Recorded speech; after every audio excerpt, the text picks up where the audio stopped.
ஸ்ரீ குருபியோ நமக. ஆறுவது சினம் என்று ஔவை பிராட்டி ஆத்திச்சூடி மூலமாக நமக்கு அறிவுறுத்தியுள்ளார். ஆறுவது சினம் என்றால் சினமானது எப்போதும் ஆறி அடங்கியபடியே இருக்க வேண்டும் என்னும் பொருள்படவே ஔவை பிராட்டி நமக்கு இவ்வாறு சொல்லப்பட்டதாக பொருள் கொள்ளலாம். அதாவது சினம் என்பது நமக்கு ஒரு எதிரி போன்றது. எதிரியை எதிர்த்து போராடாமல் அடக்கி வைப்பதே போரின் உன்னத கலை. இவ்வாறு சன் சூ என்பவர் இவர் படை வியூகங்கள் பற்றிய மிகவும் புகழ்பெற்ற பண்டைய சீன நூலான போர்க்கலை என்னும் நூலை எழுதினார் என்று நம்பப்படுகின்றது. அவர் இவ்வாறு கூறுகிறார். இப்போது அந்த ஆறுவது சினம் என்பதை பற்றி மேலும் ஆராய்வோம்.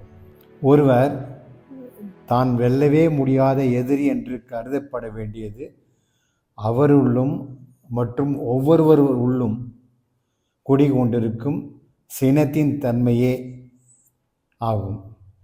சினம்தான் வெல்ல முடியாத எதிரியாக ஒவ்வொருவருக்கும் இருந்து கொண்டிருக்கிறது. இது திருவள்ளுவரின் கூற்றும் கூட. அவர் தன்னுடைய திருக்குறளில் தன்னைத்தான் காக்கின் சினம் காக்க காவாக்கால் தன்னையே கொல்லும் சினம், தன்னைத்தான் காக்கின் சினம் காக்க காவாக்கால் தன்னையே கொல்லும் சினம் என்று வள்ளுவர் பெருமான் திருக்குறளில் இவ்வாறு உபதேசித்துள்ளார். தன்னைத்தான் என்பதற்கு தன்னுடையதாக இருக்கும் உடம்பினை தானாகிய உயிர் காக்க விரும்பினால், தன்னுடையதாக இருக்கும் உடம்பினை தானாகிய உயிர் காக்க விரும்பினால் சினம் காக்க. சினம் என்னும் அரக்க குணம் ஒவ்வொருவர் உடம்பிலும் குடிகொண்டுதான் இருக்கும். அச்சினம் பொங்கி வராமல் ஆற்றப்பட வேண்டும். எவ்வாறு நெருப்பில் பொங்கி வரும் பாலை ஆற்ற குளிர்ந்த நீர் பயன்படுகின்றதோ அவ்வாறே பொங்கி வரும் சினத்தை ஆற்ற பொறுமை என்னும் குணத்தை குளிர்ந்த நீர் போல் பயன்படுத்த வேண்டும். இத்தகைய ஆற்றும் திறன் கொண்டவருள்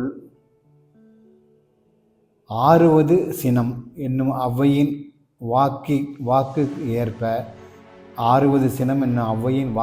ஏற்ப சினம் என்னும் எதிரி பொங்காமல் எப்போதும் ஆறியபடியே அடங்கியபடியே இருக்கும்.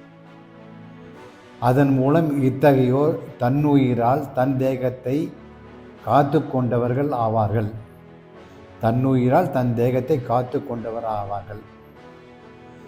அவ்வாறு சினம் ஆற்றப்படாவிடின்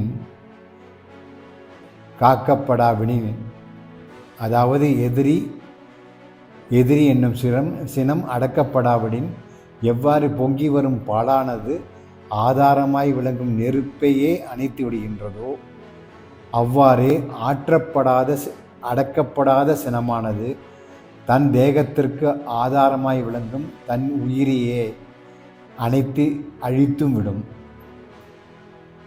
அதாவது சினம் அடங்கப்பெறாத தேகத்தில் உயிரும் அடங்கப்பெறாது என்னும் பொருள்பட இக்குறளை நமக்கு வள்ளுவர் பெருமான் அளித்துள்ளார்.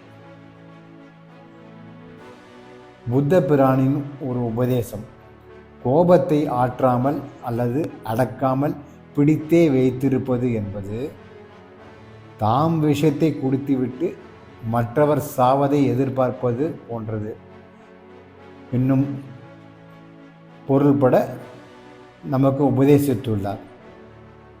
இது வள்ளுவர் கூற்றுக்கு ஔவையின் கூற்றுக்கு ஒத்துப்போவது போல் தான் இருக்கிறது. ஸ்ரீ குருபியோ நமக.